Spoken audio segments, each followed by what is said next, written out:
மாண்புமிகு உறுப்பினர் SSB சையத் ஃபாரூக் பாஷா அவர்கள். இன்னும் 6-7 உறுப்பினர் பேச வேண்டும். அடுத்தடுத்து பேச வருகின்ற மாமன்ற உறுப்பினர்கள் 10 நிமிடத்திற்குள்ளாக முடிப்பதற்கு முயற்சி செய்ய வேண்டும் என்று நான் கேட்டுக்கொள்கிறேன். மாண்புமிகு பேரவைத் தலைவர் அவர்களே, வெற்றி கழகத்தினுடைய தலைவரும் தமிழகத்தினுடைய முதலமைச்சருமான சா ஜோசப் விஜய் அவர்களுக்கு 52வது பிறந்தநாள் வாழ்த்து. அவருக்கு வாழ்த்துவதில் மட்டற்ற மகிழ்ச்சி அடைகிறேன். அவர் நீலக்கடல் செஞ்சையில நீடோடி அவர் வாழ்க, சாந்தி மன்னன் புகழ் போல காவியமாய் அவர் வாழ்க, கடவுளுக்கும் கடவுளினும் கண்மணியாய் பொன்மணியாய் வாழ்க வளர்க என்று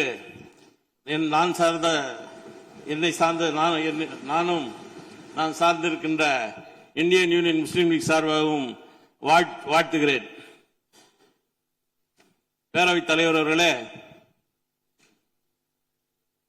இந்த மாமன்றத்தில் என்னை பேச வாய்ப்பளித்த பேரவைத் தலைவர் அவர்களுக்கும் என்னுடைய நன்றியினை தெரிவித்துக் கொள்கின்றேன். இந்த வாய்ப்பை வழங்கிய வாணியம்பாடி சட்டமன்ற தொகுதி வாக்காளர் பெருமக்களுக்கும் என் இதயம் கனிந்த நன்றியினை தெரிவித்துக் கொள்கின்றேன். இந்த எளியவனுக்கு சட்டமன்ற உறுப்பினராக பணியாற்றிட இனம் காட்டிய மதசார்பற்ற முற்போக்கு கூட்டணியுடைய தலைவர்கள் அண்ணன் முன்னாள் முதல்வர் மாண்புமிகு முத்துவேல் கருணாநிதி ஸ்டாலின் அவர்களுக்கும்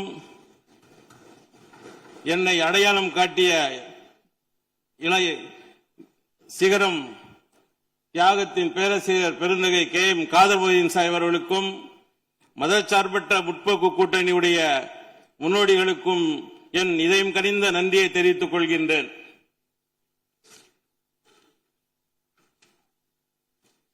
மாண்புமிகு பேரவைத் தலைவர் அவர்களே, ஆளுநருடைய உரையை திராவிட பாரம்பரியத்தின் நோக்கங்களை உறுதிப்படுத்தும் வண்ணமாகவும் தமிழினத்தின் உரிமைகளை முறைப்படுத்துவதாகவும்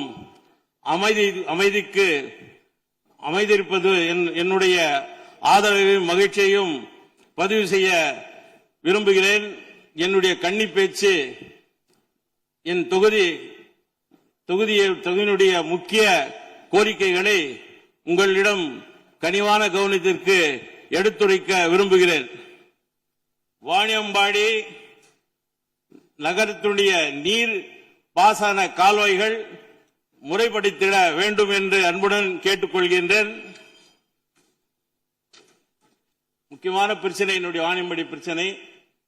வாணியம்பாடி நகரத்தில் ஆலங்காயம் ஒன்றியத்துக்கு நடுவே இருக்கின்ற ரயில்வே கேட் LC81 சுமார் 31 ஊராட்சிகள், ஆலங்காயம் பேரூராட்சி சுமார் 1/3 பங்கு மக்கள் தங்களுடைய முக்கிய தேவைகளை பயன்படுத்திட ரயில்வே கேட் தடையாக உள்ளது.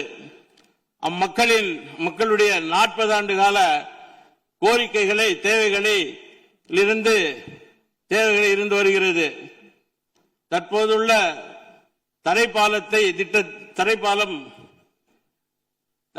தற்போதுள்ள தரை பாலத்திற்கு திட்டமிடப்பட்டுள்ளது. இந்த தரைப்பாலத்திற்கு திட்டமிடப்பட்டுள்ளது. அதை சம்பந்தமாக நான் ஜெனரல் மேனேஜரில் போய் பேசினேன். நீங்கள் தரைப்பாலம் கட்டினால் அங்கு தண்ணி தேங்கும், மீண்டும் ஒரு பிரச்சனை வரும். இப்பொழுது 40 ஆண்டு காலமாக தீராத ஒரு தீர்வு இந்த அரசு வந்த பின்னால அது டெண்டர் விடப்பட்டு தரைப்பாலத்தை விட்டு இருக்கிறாங்க. ஆனால் அது தரைப்பாலம் கட்டினால் மீண்டும் மக்களுக்கு அந்த தண்ணி வரும் காலங்களில் போக்குவரத்து பாதிக்கும். அதுக்கு நகர ரயில்வே பாதை மற்றும் கிராமங்களுக்கு நடுவே நீர் பாதை இருக்கின்ற காரணத்தினால் சுரங்கப்பாதை திட்டத்தை தவிர்த்து மேம்பாலம் திட்டத்தை அமல்படுத்த வேண்டும் என்று அன்புடன் கேட்டுக்கொள்கிறேன். ஏன் என்று சொன்னால் இதுக்கு அரசுக்கு இந்த மேம்பாலம் கட்டுவதாக இருந்தால் அரசுடைய இடம் இருக்கிறது, அரசுடைய நகராட்சியுடைய நிலம் இருக்கிறது, அதில் மேம்பாலம் கட்டலாம். ஆனால் தரைப்பாலம் கட்டினால் அரசுக்கு 68,000 கோடி பாதிப்பு ஏற்படுகிறது. நகராட்சியினுடைய கடைகள் 10-20 கடைகள் அங்கு இருக்கிறது, அதுக்கு 2 லட்சம் ரூபாய் வாடகை வருகிறது. அதெல்லாம் நஷ்டடி ஏற்படும். அதை தவிர்த்து இந்த அரசு மேம்பாலம் கட்டுவதற்கு முயற்சி எடுப்பீர்களானால் அந்த தொகுதி மக்களுக்கு ஹாட்டாக இருக்கக்கூடிய அந்த ரயில்வே மாமலம் நல்லதாக இருக்கும் என்று சொல்லி நான் உங்களிடத்தில் பதிவு செய்கிறேன். அது ஜெனரல் மேனேஜரும் அதுக்கு செவி சாத்தி இருக்கின்றார்கள். நான் போய் ஜெனரல் மேனேஜர் போய் பேசினேன், ரயில்வே ஜெனரல் மேனேஜர். அதை அரசு முயற்சி, தமிழக அரசு முயற்சி எடுப்பீர்களானால் அதை மேம்பாலத்திற்கு நாங்கள் ஏற்பாடு செய்வோம் என்று சொல்லி இருக்கின்றார்கள். அதை மேம்பாலம் கட்டுவதற்கு இந்த அரசு முடிவெடுக்கும் என்று பேரவையாக கேட்டுக்கொள்கின்றேன். சுமார் 50 கிலோமீட்டர் விவசாயிகள் கிராம நிறைந்த இந்த பகுதியில் உறுப்பினர் நீங்க உங்க தொகுதியை பற்றி இன்னும் என்னென்ன மனக்குறை உங்களுக்கு இருக்குது மொத்தமா எழுதி அவை குறிப்பில் நீங்க இருக்கு. சொன்ன அறிவுரை பற்றி தான் நீங்க என்ன சொன்னீங்க, தொகுதி பத்தி தான் பேசுறீங்க, நிறைய வச்சிருக்கேன். அதெல்லாம் என்கிட்ட கொடுத்துட்டீங்கன்னா பொதுக்குழுல தீர்மானம் போட்டது இருக்கு, அது வாசிச்சா நீங்க டைம் கொடுக்க மாட்டீங்கன்னா நீங்க ஏற்கனவே அறிவுறுத்திட்டீங்க. நீங்க உங்க தொகுதி பத்தி தான் பேசுறேன்ட்டு பேசிட்டு உங்களுக்கு என்ன எழுதி கொடுங்கன்னு சொல்லி வச்சிருக்கிறேன், கொண்டு வந்து கொடுக்குறேன். இன்னும் இருக்கிறது கொஞ்சம் சின்ன ஒரு 2 டைம் இல்லை, எனக்கு 2-3 நிமிஷம் தான் இருக்குது. சரி, பேசுறேன். சுமார் 50 கிலோமீட்டர் விவசாயிகள் கிராமம் நிறைந்த பகுதி, மாங்காய் விளைச்சல் அதிகம் இருக்கின்ற அது வருகிறது. எனவே விவசாயிகளுக்கு நலன் கருதி நிம்பியம்பேட்டு குமரிக்கூப்பு பகுதியில் மழம்பாறு பழம் சாறு ஆலையை உருவாக்கிட அரசு முன்வர வேண்டும். நான் குறிப்பிடும் நிம்பியம்பேட்டு ஊராட்சி அருகாமையில் உள்ள குமரிக்கூப்பில் 1977 ஆண்டாம் சந்தனமர ஆலைக்காக தமிழக அரசால் கையெழுக்கப்பட்ட நிலம் அரசாங்கம் கட்டுப்பாட்டில் உள்ளது.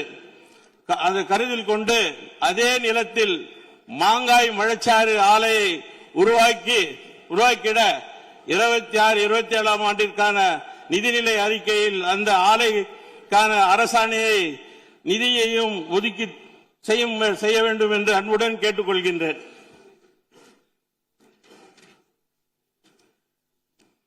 வாணியம்பாடி சட்டமன்ற தொகுதிக்கு உட்பட்ட விவசாயிகள் பெருங்கிய நலன் கருதியும் நிலத்தடி நீரின் மென்மையாக்கவும் சிறப்பு நிதியை ஒதுக்கிட வேண்டும் என்று அன்புடன் கேட்டுக்கொள்கிறேன். மாண்புமிகு பேரவைத் தலைவர் அவர்களே, கடந்த 30 வருட காலமாக வாணியம்பாடி சட்டமன்ற பகுதியில் தூர்வாராமல் இருக்கக்கூடிய நீர்வரத்து கால்வாய்களும் ஏரிகளும் தூர்வாரப்பட வேண்டும் என அன்புடன் கேட்டுக்கொள்கிறேன். உதியந்திரம் ஏரி, நாகலேரி ஏரி, ராமநகன்பேட்டை ஏரி, கோவிந்தபுரம் ஏரிகள் தூர்வார சிறப்பு நிதி ஒதுக்கீடு செய்ய வேண்டும் என்று அன்புடன் கேட்டுக்கொள்கின்றேன்.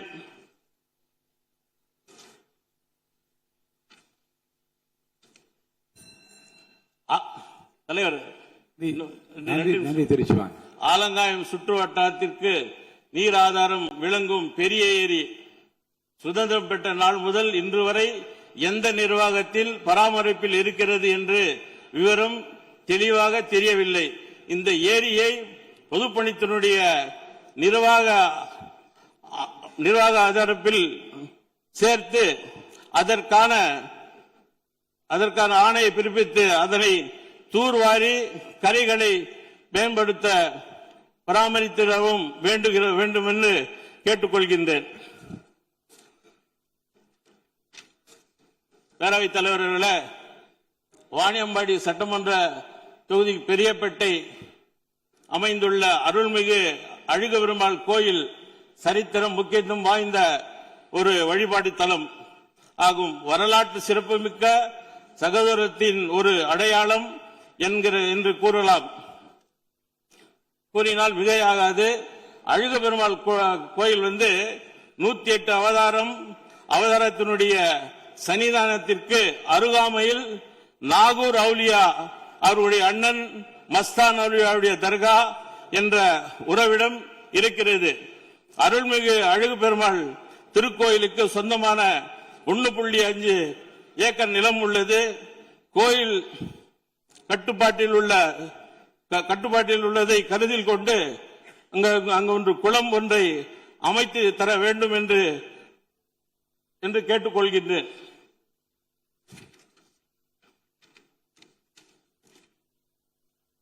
இது பக்தர்களுடைய நீண்ட நாள் கோரிக்கையாக என்பதனை இந்த மன்றத்தில் பதிவு செய்ய விரும்புகிறேன்.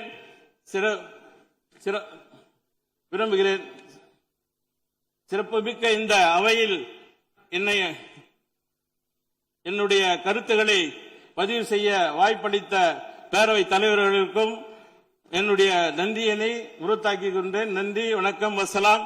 இன்னும் நிறைய இருக்கிறது, தலைவர் இடத்துல நான் கொண்டு வந்து கொடுக்கிறேன். நன்றி, வணக்கம்.